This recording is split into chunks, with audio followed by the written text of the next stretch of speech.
Okay, everyone, this is my spoiler review of X-Men the Animated Series, Season 2, Episode 7, Time Fugitives Part 1. This originally came out December 11th, 1993. Before I jump into my review, hit that subscribe button so you see every single review I do of the show. Also doing X-Men 97 and reviewing figures for X-Men and comics. So you can almost call this episode Days of Future Past Part 3 as it jumps off that big cliffhanger we left off where Bishop is with Forge. But what we first see before we even get into that is we see New York again, but now it's 39.99 or with Cable, and he's with Clan Chosen, and he's fighting these Terminator-esque robots that are under Apocalypse. And we see that these temporal storms are forming around them, and Bishop is spinning in one of them. And Cable's version of Siri is telling him somehow the past is being changed and the time stream is realigning. Our present is altering itself in response to a new past. And this is where Cable's like, what can I do? And the computer says, as soon as the timeline has realigned, you and your world will cease to exist. So this is where Cable wants to know what was changed in the past. And this is where the computer says it begins with a time traveler from the 21st century.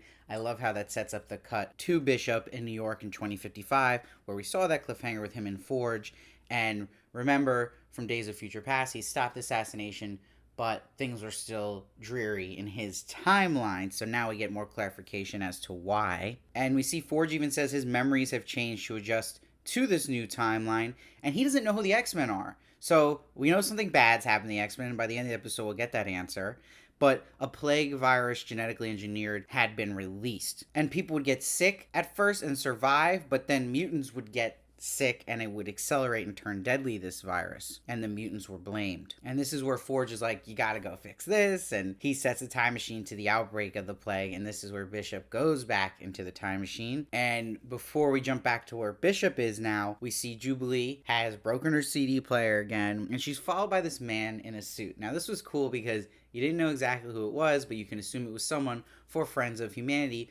But it was cool because like a double twist that it wasn't only someone who was Friends of Humanity, was actually Apocalypse, which was really cool how they did that. But he gives the store clerk the plague out of a gun and frames Jubilee immediately. But this is where Storm saves her, and she's like, bring forth a mist to blind their mutant hatred. And it's kind of funny, they're just trying to like fly out of a mall and the roof is right above them, and they just break out of the glass. And then Beast has a great line when he's running tests on Jubilee, and he's like, I've run every test, no sign of infection, other than the fact that you need to eat more vegetables. But Jean says the plague is everyone's scared and they're looking for someone to blame. This episode is amazing how ahead of its time it is, but also how pretty accurate people behave in the situation now that we've been through COVID. So this episode really holds up and is really interesting to watch now. And we'll see on the news that the X-Men see that they're starting to quarantine mutants. They're blaming them for this, and that man in the suit, who's really Apocalypse, is screaming, get rid of the mutants.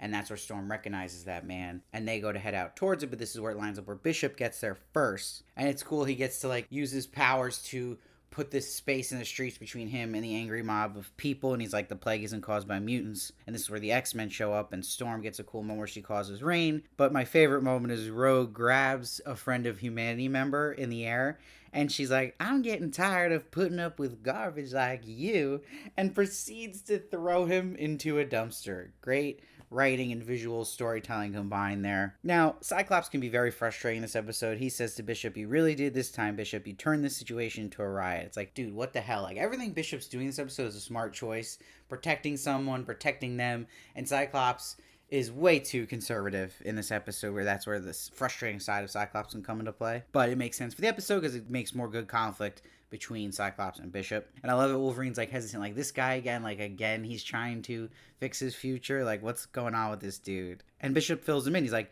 in my future, it's like you never existed, you must have all died in the plague, but what we really know is Apocalypse is the one who killed them. And he's like, someone cooked up this virus in a laboratory, we gotta stop this virus before it's too late. And Beast is the one who shows up and confirms this, because we know earlier he had gone to the lab and looked for evidence himself. And that the big reveal is that eventually this will actually turn deadly, not just for mutants, but for all.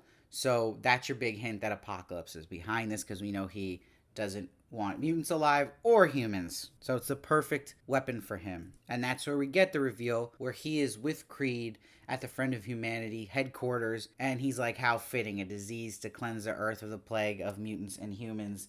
And That's the reveal of Apocalypse. Now, what's really cool is a committee hearing happens, and when we see Creed is blaming mutants as the cause of the plague, it's cool they show a cut where Fury and War Machine are watching on TV this happening. Very cool cameo. And we'll see that Creed tries to infect Beast when he comes up to speak, and Bishop saves him and stops him. And another great Rogue moment this episode is the people in the courthouse get rowdy, and Rogue grabs one of the people and throws them at the camera and says, "Don't you rednecks know how to treat a lady?" Just a great Rogue episode all around with the one-liners. Now, Creed gets the plague now. It backfires on him, but he still takes advantage of that, and he's like, "Look, this mutant caused me to get sick." But the X-Men review the camera footage and see it was a device that he was trying to use on Beast, and they'll now know to follow Creed to Friends of Humanity headquarters, and Jean's powers detects there's a secret lab and something with incredible power, which obviously is Apocalypse. And it's awesome because they infiltrate the headquarters, and we get this great moment where the theme music perfectly pumps up here. Do wish it was a little longer though, because it was like so intense and it kind of gets cut short, but I get it because it's a short episode. They want to get in another great battle with Apocalypse. Now, it was really cool when Creed goes to the man in the suit. He's like, "You can't talk to me that way, I'm your leader." And that's when he reveals himself as Apocalypse to Creed, and he's got that great laugh and his eyes turning purple, and he says, "You dare to claim dominion over me." So that was just an awesome Apocalypse moment, just as a villain. And we get this X-Men versus Apocalypse showdown, and he totally kicks their butts here. They have no luck against him, so it's a good way of showing his power. He's a worthy foe to the X-Men. But Bishop throws the grenade at the lab and succeeds in his mission and stops this plague. And I love when Beast grabs Creed and he's like, "Remember, Creed, a mutant saved your life today." So that was a really good line, and still keeping the X-Men's values there. And it's cool to see Apocalypse in this fire. Really cool visual. And he's like, "My beautiful virus, the mutant filth have destroyed everything." And this one, Apocalypse goes jumbo size. And a real shock of the episode is just seeing him kill the X-Men. It shocks us, and it's effective because then it cuts to Cable, also shocked seeing this through his computer. And he's like, "No, not Apocalypse." And Siri, basically, we'll call her, says, "Because of Bishop, the plague never affected mutants. Millions were spared." That's the good thing. But as a result, antibodies key to the future stabilization of the mutant genetic code were never created. So over time, we see the mutant race is being destroyed. If our future is to survive, the mutant plague must occur. So it's like, again, with Days of Future Past, you change something for good, but still having issues no matter what. And so it's really cool to see that with the time travel, that it's never perfect. And that's where Cable has this great line in the episode. He's like, "To save my world, I have to help Apocalypse destroy a past one." Love that. So it's just really a fun episode. It's got a lot of action in it, has a great Apocalypse reveal, and it's good pace. Really does feel like a Days of Future Past Part 3, and I think it's much better than Days of Future Past Part 2. Not as good as Part 1. I really do enjoy this episode. It's not the most deep, it's not like the most fascinating character studies either, but it's just fun, and it's always fun to have time with Cable, Bishop, and to see a little more Apocalypse because we haven't seen him in a while in this show. So I'm going to give this one an 8.4. Let me know what you thought of it down below. I'd love to hear your thoughts. I read every comment. I try to respond as many as I can. And please make sure to hit that subscribe button. This is a brand new X-Men channel, all things X-Men. I come out with a video every single day for X-Men, so you're not going to want to miss that. And I'll see you next time.